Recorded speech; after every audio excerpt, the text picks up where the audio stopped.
Bwana Yesu asifiwe. Wewe unayenitazama wakati huu, unajua tatizo lolote ukilituliza alafu hujalitatua au hujalimaliza, huwa linapokuja kuinuka aliwi tena tatizo, linakuwa ni janga. Ndio maana kuna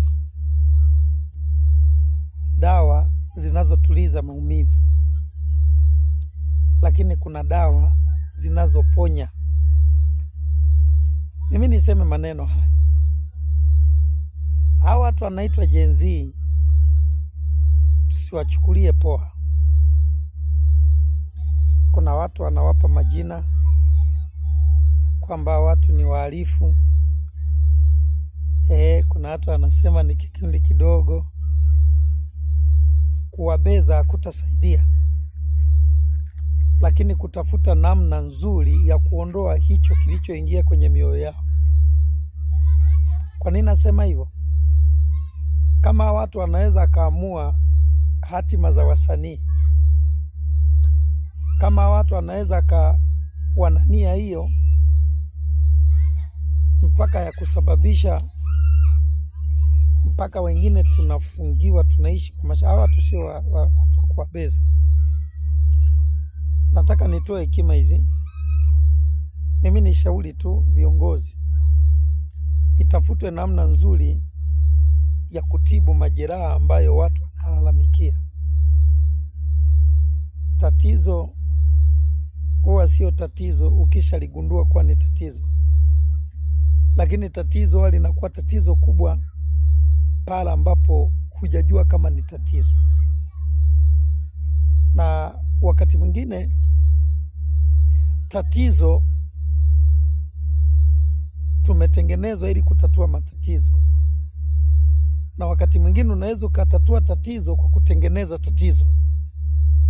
Kwa unapotatua tatizo lazima uwe makini sana kwamba unatatua tatizo au unatengeneza tatizo. Nataka niseme hivi, homa yoyote ambayo ipo mwilini haitibiwi, inatulizwa. Hii homa siku ikiamua kuirapti inaweza ikaondoka na mtu. Maana yangu ni ndogo tu. Hao watu wanaitwa Gen Z wasikilizwe. Tusitumie tu kauli ya kwamba labda ni wachochezi, lakini hebu njoo tuzijibu hoja zao hadharani. Yaani hoja zao zile zisibezwe, acha zijibiwe hadharani. Acha zijibiwe hadharani. Kuwabeza na kuwaita kwamba ni wahalifu bila kuzijibu hoja zile wanazosema ni tatizo.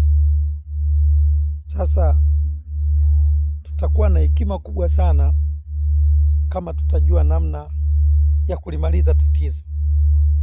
Mimi naongea tu kwamba hawa watu wasipuuzwe. Tusikilize kila ambacho wanakitaka. Sikiliza matamshi yao, alafu baadaye tunaweza tukatatua tatizo. Ndio mpaka saizi tumegawanyika.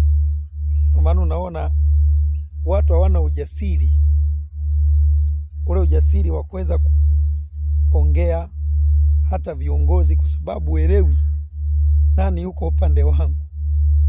Sasa ni vizuri hao watu zijibiwe hoja zao na zijibiwe kwa uwazi. Mimi nadhani mioyo hii itatulia, lakini kila siku tukisema tutadhibiti, wanasema Waswahili wahenga, usipoziba ufa utajenga ukuta. Kwa huni wakati ambapo mimi nashauri serikali tuzibe ufa.